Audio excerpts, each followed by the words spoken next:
Good morning, friends. And indeed, it is morning. About 7:15 or so. End of July. And number 69, we're going to continue on with the colors of summer. And that is indeed a flower right in frame. And I didn't get to all the things I wanted to get last time. And never one to let anything get in my way. Here we are again a few days later. Colors of Summer. Contemporary poetry from Canadians. Lawrence Hutchman and Karen Solie. And then some world poetry. The anthology of verse from antiquity to our time, where even the ancient seems startlingly modern.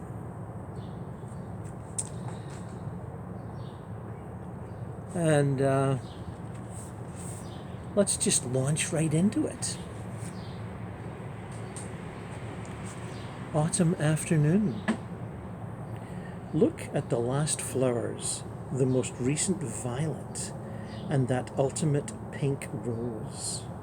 In the stillness of autumn, there is a recognition, an acceptance of season's end, the trees half bare, the leaves scattered around us. Breathe, look at the pale warm sun. Thought is a bird poised in the branches.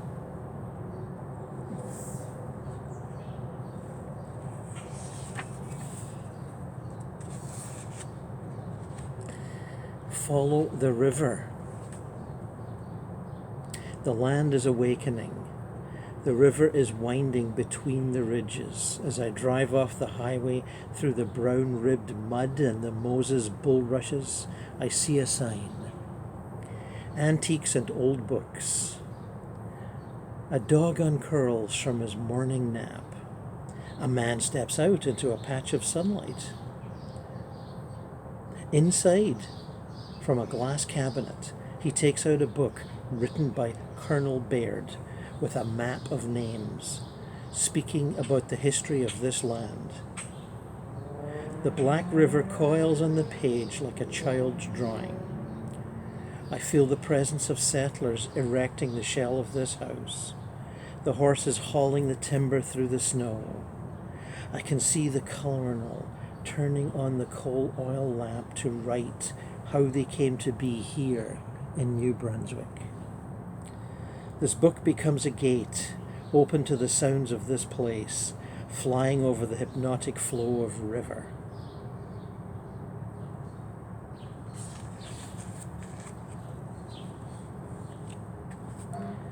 Antiques in spring light. The sunshine is radiant in the kitchen, on the lines and blue curves of chairs. The blue and gold tablecloth is textured like a Vermeer painting. On the table are a variety of oranges, a fuzzy kiwi, and bananas in a basket. I see myself on shelves seasoned by books, in the old barn door that became a table, in the icebox with its streaks of sea blue paint. Last summer I stripped the table down until the grain appeared with crosscuts on the surface, the texture of my skin. I applied the beeswax through the cracks until the wood healed itself. Against the green wall the hutch stands. How pale it was at first, and slowly over time it ripened into an amber. Now the light reflects from it, filling the whole living room.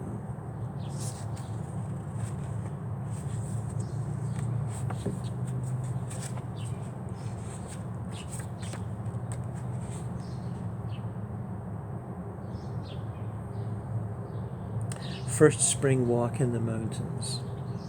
The valley is filled with light and shadows, yet awakening from winter snows.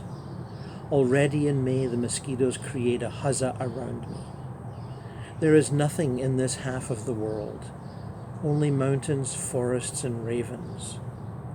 Why do trees change me and make me breathe in a different way?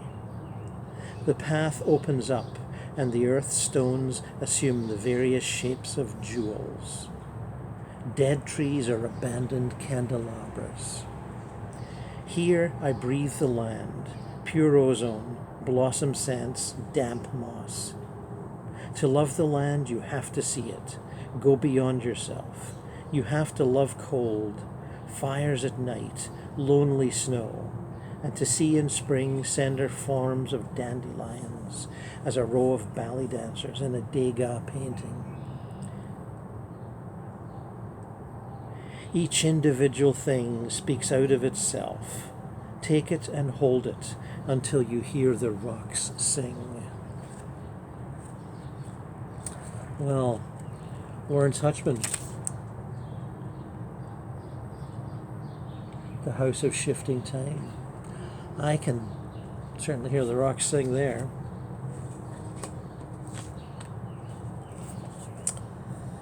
The Capely Caves, Karen Solie. I gave you a little teaser of this the last time because I had no time at all. And more this time.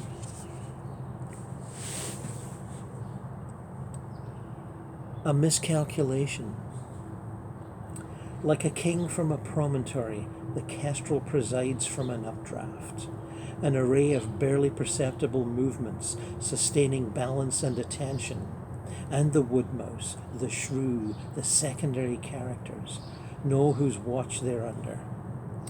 There are no bystanders among them.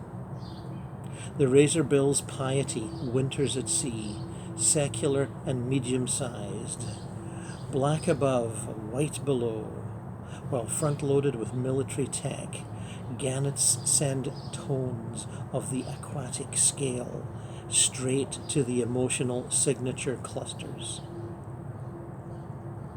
Though we human proprietors of emotion are to them as circumstantial as the shadow I cast over the vole's workday. My presence too general for relevance. It was November. I made these notes, then in absent-minded self-disgust set out on a path from Crail. And by sunset, at 4, could neither return nor make King's Barns before dark. Though no one knew where I was, real danger lay elsewhere. No cows even, just sleepless fields staring skyward, and the firth prowling the forest of itself. What's hidden as well as what hides it?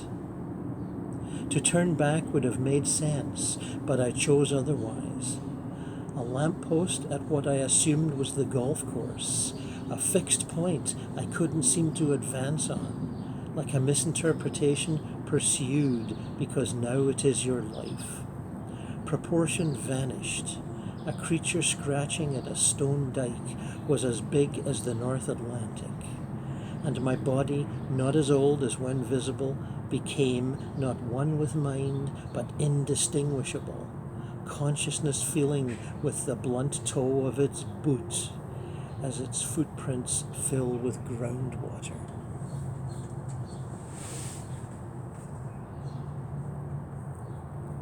Consciousness feeling with the blunt toe of its boot as its footprints fill with groundwater.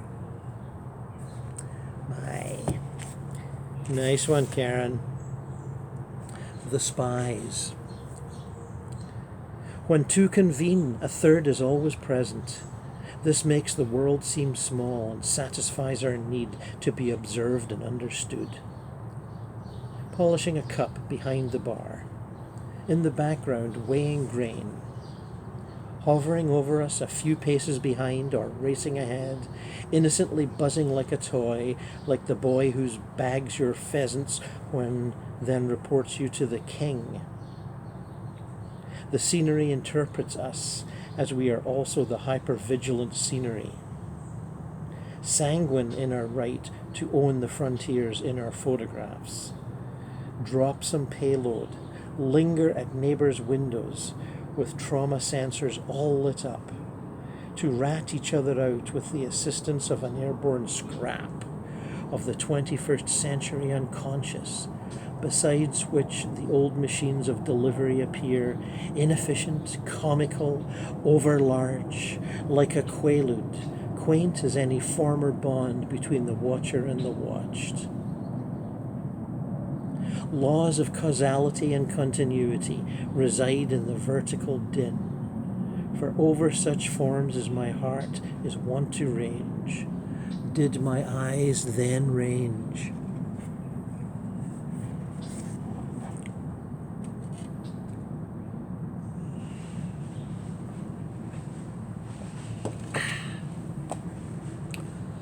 It's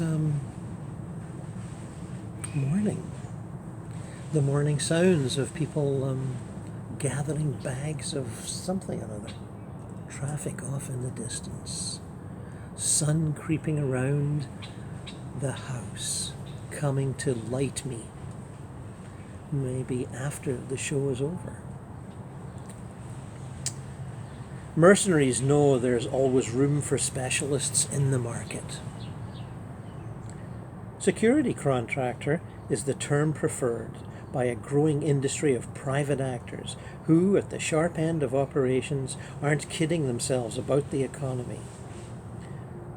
Money is a country I can take with me. I walk through the battlefield as though my hometown, self-actuated, valued for my talents. In this territory, also known as fuck you, your hometown is now my hometown. These abstract northern wastes are even more so when you're in them, fighting alongside those you've fought against.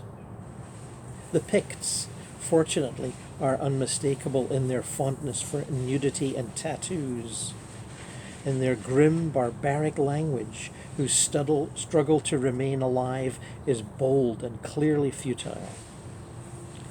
Homer, in Smyrna, black water of the Meles flowing through him, knew some individuals are born in combat, and others ruined, frantic with belief in meaning, as a thing outside them they can't find. All saved, nonetheless, from poverty, dishonor, boredom, irrelevance. A durable disorder is in our best interests to sustain, and loyalty to a paycheck purer than to a man, or God, and more flexible. Non-linear, mission-based. If the plan does not fit the game you see, call a few audibles and change it.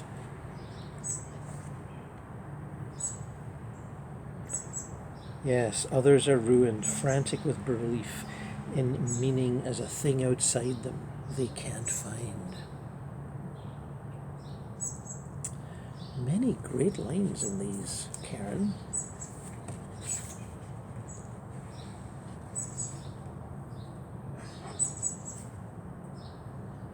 A lesson. The tide rises, a crowd returning from a stadium, abstract sound of innumerable specifics, rendering the shoreline's burrows. Wheels clatter on the rocks of your driveway, headlamps light the wall. A door opens in the place in you joy leaps to. There's puttering in the kitchen. Close your eyes. What might happen this cycle has happened, and a promise kept, the nightmare rocks and fingery weed beds banished, though something more important kicking off elsewhere already has the water's attention. Yet again it prepares to withdraw even its neglect. Tide pools are exposed, their smell of mortal exchanges. Nothing exists in darkness that doesn't exist in the light. Once this comforted you.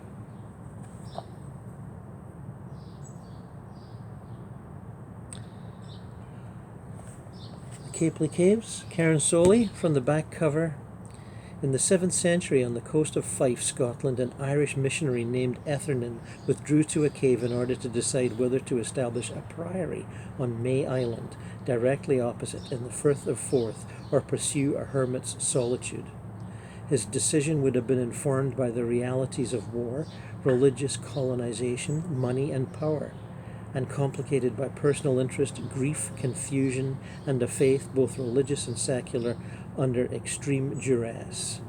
His choice between life as an active and a contemplative was one between private and public action. Along with the question of what constitutes action, it remains a choice central to political and private life. Karen Solie's fifth book of poetry, The Capely Caves, attends to transition in times of crisis. And I love the mixture of old and modern there. And as you can imagine, friends, many good poems. Some too long to read faithfully.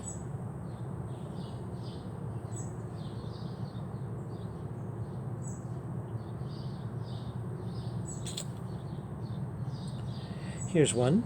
Landward, the cave mouth conspicuously dark, halfway between Anstruther and Crail, singular in this vicinity. Prominent calcareous sandstone outcrop on a raised beach level, short lengths of passage, and as spectacularly weathered as the coexistence of good and evil, the earth pigments. Anchor in 5 minutes, taking care to avoid the numerous creel markers. At half tide, a dinghy may be hauled out where the reef buffers flat rocks, though they are sharp and landing delicate, if land you must. Wind may complicate return to the boat. Any visit is a lesson in how quickly conditions change.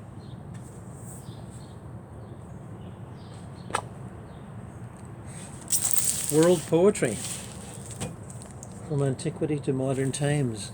I've been aiming at this book for, I don't know, the last couple of years. Many poets from many cultures. Poets of the Bronze and Iron Age. Anonymous, 1900 BC. Death is before me today, like health to the sick, like leaving the bedroom after sickness. Death is before me today, like the odor of myrrh, like sitting under a cloth on a day of wind. Death is before me today, like the odor of lotus, like sitting down on the shore of drunkenness. Death is before me today, like the end of the rain, like a man's homecoming after the wars abroad. Death is before me today, like the sky when it clears, like a man's wish to see home after numberless years of captivity.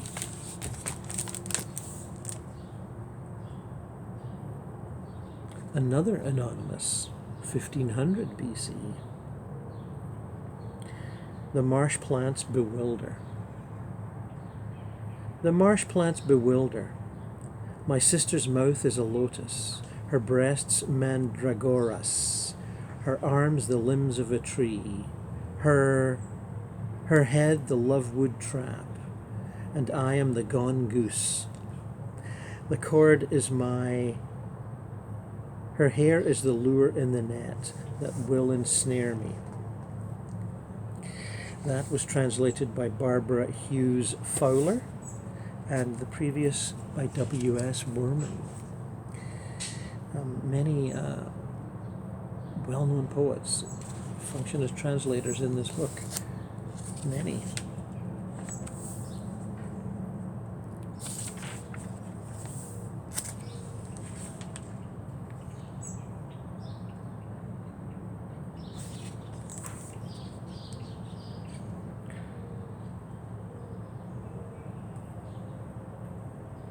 Anonymous, again, 1100 BC, the voice of the swallow, flittering, calls to me. The voice of the swallow, flittering, calls to me. Lands alight, whither away? No, little bird, you cannot entice me. I follow you to the fields no more. Like you in the dawn mist I rose. At sunrise discovered my lover abed. His voice is sweeter. Wake, I said, or I fly with the swallow. And my heart smiled back when he, smiling, said, You shall not fly, nor shall I. bright bird, but hand in hand we shall walk the Nile-side pathways, under cool of branches, hidden, only the swallows watching. Wide-eyed girl, I shall be with you in all glad places. Can you match the notes of that song, little swallow? I am first in his field of girls. My heart, dear sister, sings in his hand. Love never harmed a winged creature.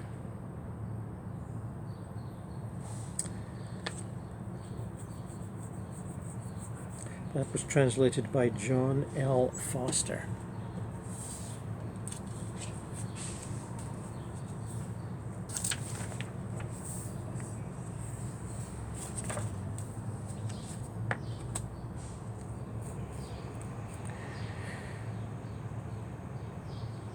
Moving right along here, several hundred years. Let's go to Heraclitus, approximately 300 BC, translated by Edwin Morgan. The soil is freshly dug. The soil is freshly dug. The half-faded wreaths of leaves droop across the face of the tombstone. What do the letters say, traveller? What can they tell you of the smooth bones the slab says it guards? Stranger, I am Artemius of Canudia. I was the wife of Euphro. Labor pains were not withheld from me. I left one twin to guide my husband's old age, and took the other to remind me of him.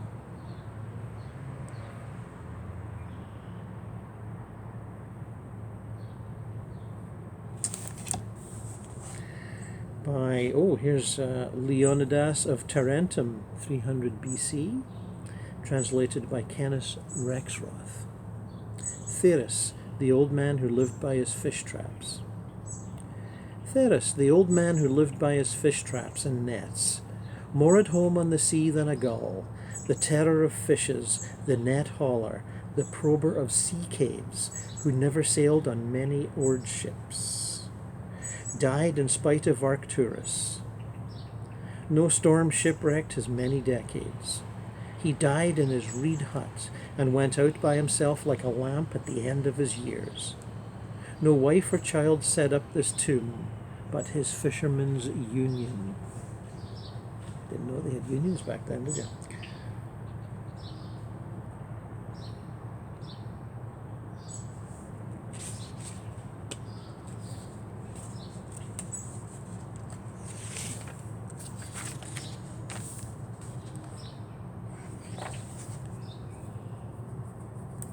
The post-classical world.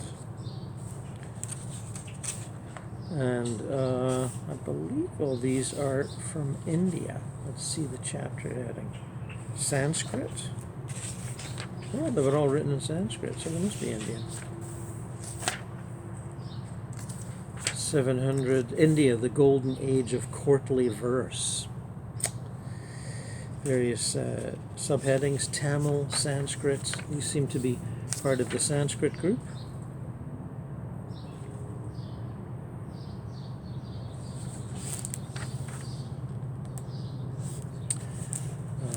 Vidya, that's the poet. Andrew Schelling is the translator. On makeshift bedding. On makeshift bedding in the cucumber garden, the hill tribe girl clings to her exhausted lover. Limbs still chafing with pleasure, dissolving against him, she now and again, with one bare foot, jostles a shell necklace that hangs from a vine on the fence, rattling it through the night, scaring the jackals off.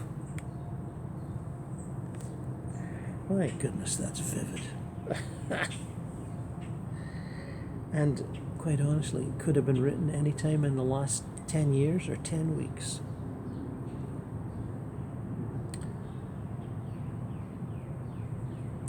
Another poem by Vidya, translated by Andrew Schelling.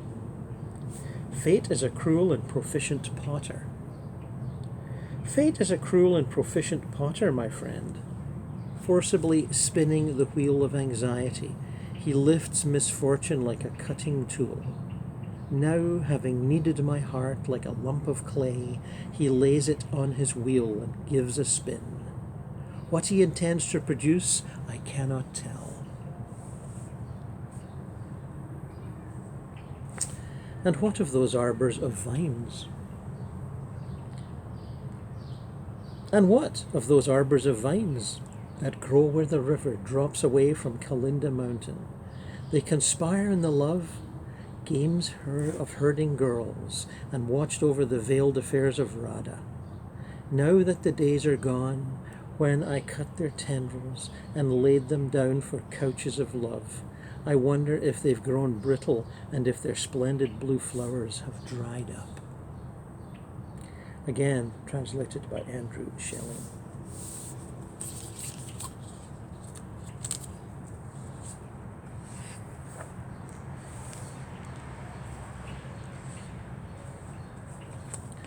I think we're into Asia here.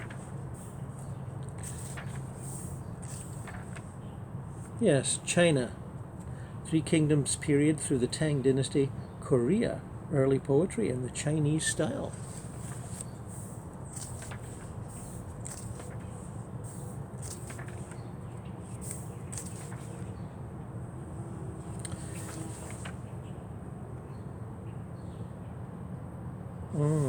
Nice.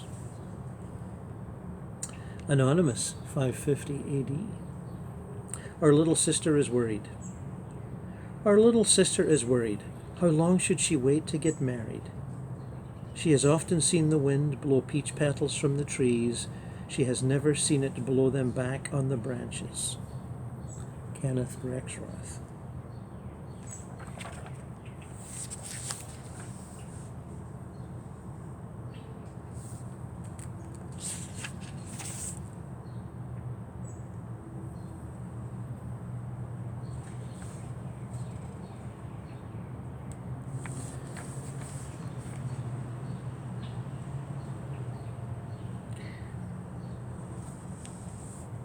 Han Shan, 680 to 760. Some translated by Gary Snyder, I see. There's quite a few here. Here's one translated by Robert Henricks. I live in a little country village. I live in a little country village where everyone praises me as someone without compare. But yesterday I went down to the city, where, to the contrary, I was looked up and down by the dogs.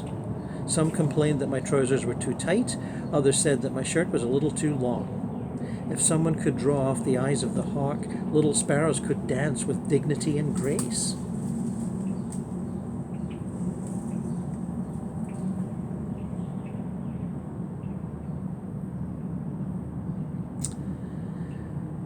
There's a naked bug at Cold Mountain, translated by Gary Snyder.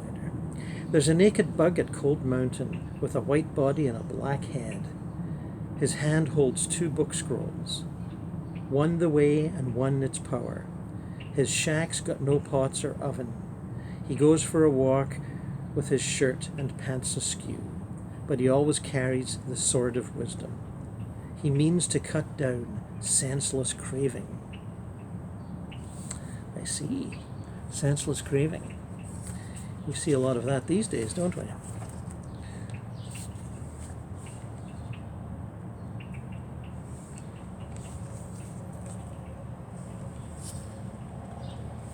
Moonlit Night.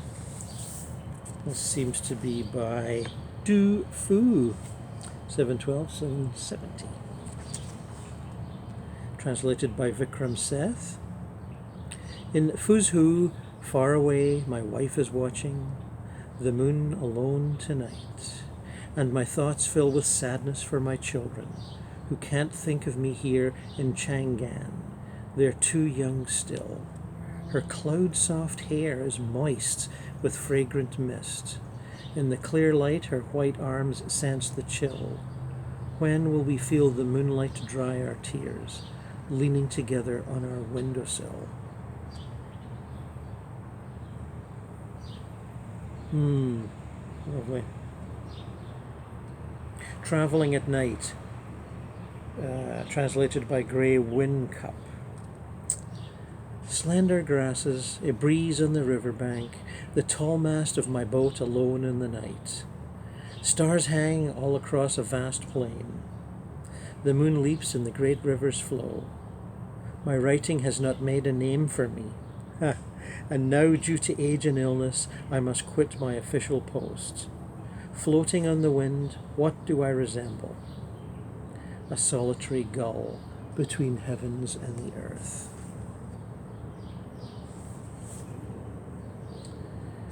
Dreaming of Lee Poe, translated by David Hinton. Death at last gives separation repose. Without death, its grief can only sharpen. You wander out in malarial southlands, and I hear nothing of you. Exiled, old friend. Knowing I think of you always now, you visit my dreams, my heart frightened. It is no living spirit I dream. Endless miles, you come so far from the Yangtze's sunlit maples. Night shrouds the passes when you return, and snared as you are in their net, with what bird's wings could you fly? Filling my room to the roof beams, the moon sinks. You nearly linger in its light, but the waters deepen in the long swells. Unfed dragons. Take a good care, old friend.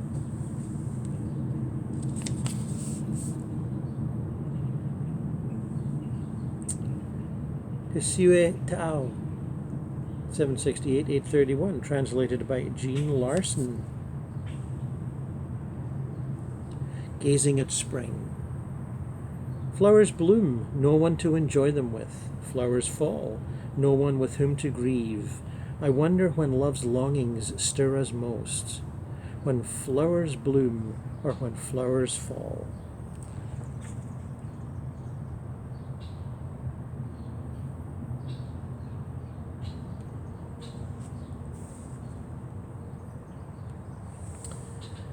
Another one translated by Jean Larson. And what's a poetry show without a poem about a dog? Dog parted from her master. Yes, she's a good dog, lived 4 or 5 years within his crimson gates, fur sweet-smelling, feet quite clean, master affectionate. Then by chance she took a nip and bit a well-loved guest. Now she no longer sleeps upon his red silk rugs. Wow.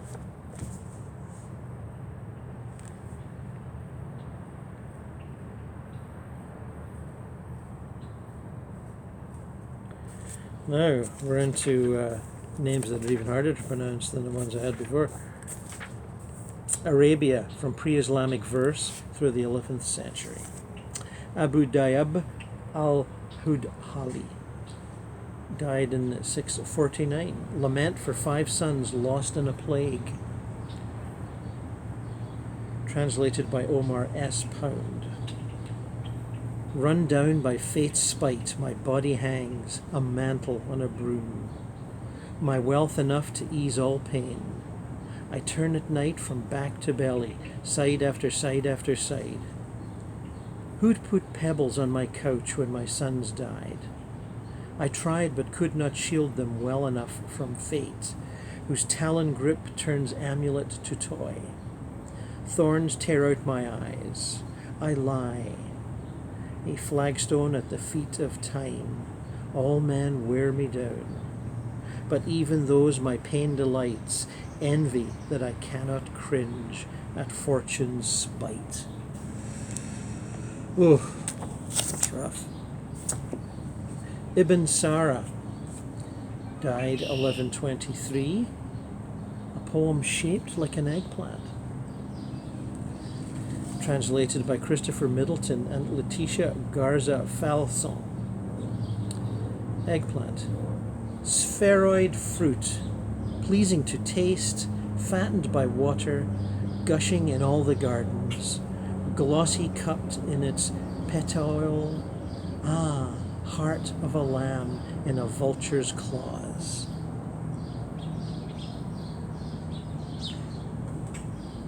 A grain field. Ibn Iyad, 1093 to 1149, translated by Cola Franzen, Grainfield. Look at the ripe wheat bending before the wind, like squadrons of horsemen fleeing in defeat, bleeding from the wounds of the poppies. Well, I wonder if Ezra Pound and the Imagists read that one.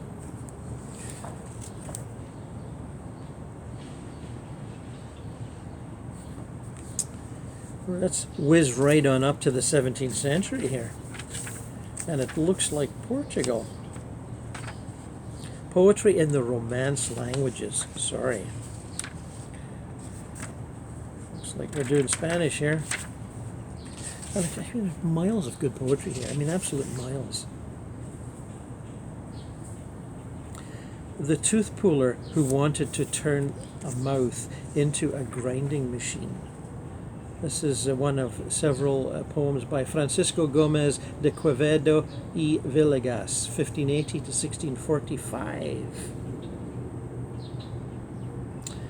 On Lisey's Golden Hair, Roy Campbell, translator. When you shake loose your hair from all controlling, such thirst of beauty quickens my desire. Over its surge in red tornadoes rolling, my heart goes surfing on the waves of fire. Leander, who for love the tempest dares, it lets a sea of flames its life consume. Icarus, from a sun whose rays are hairs, ignites its wings and glories in its doom. Charring its hopes, whose death I mourn, it strives out of their ash to fan new phoenix lives, that dying of delight new hopes embolden. Miser, yet poor, the crime and fated measures of Midas, starved and mocked with stacks of treasures, or Tantalus with streams that shone as golden.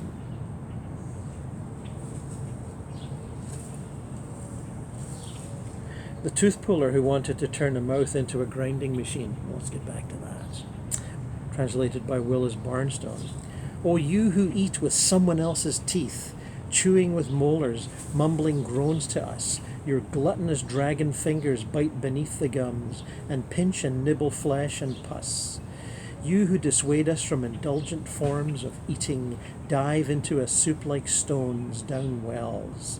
For a few crumbs in rampant storms you plunge in with your grandmother's jawbones.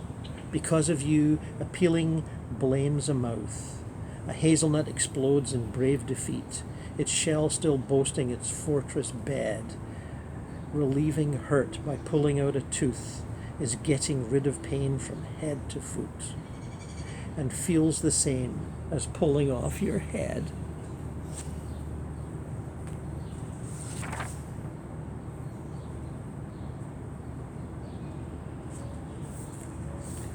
This Korean, Kim Soo-jang, Deception, translated by Kevin O'Rourke. Look at that girl in blouse and patterned skirt, her face prettily powdered, her hair as yet unpinned. Yesterday she deceived me, and now she's off to deceive another. Fresh cut flowers held firmly in her hand, her hips swinging lightly as the sun goes down. Moonlight. Moonlight shines on the lotus pond, lotus fragrance pervades my clothes. There's wine in the golden jug, and a beauty playing the lute. Captivated by the mood, I sing a sad refrain. Pine and bamboo sway to my song. Cranes dance in the garden. Thus happy with relatives, glad with friends. I'll live the span allotted me by heaven. Now there's faith, living the span allotted by heaven, no doubt there.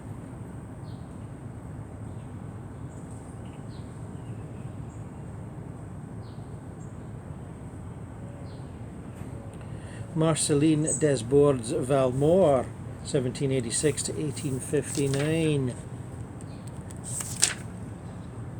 Western and Southern Europe, the Romantic era to the Symbolists.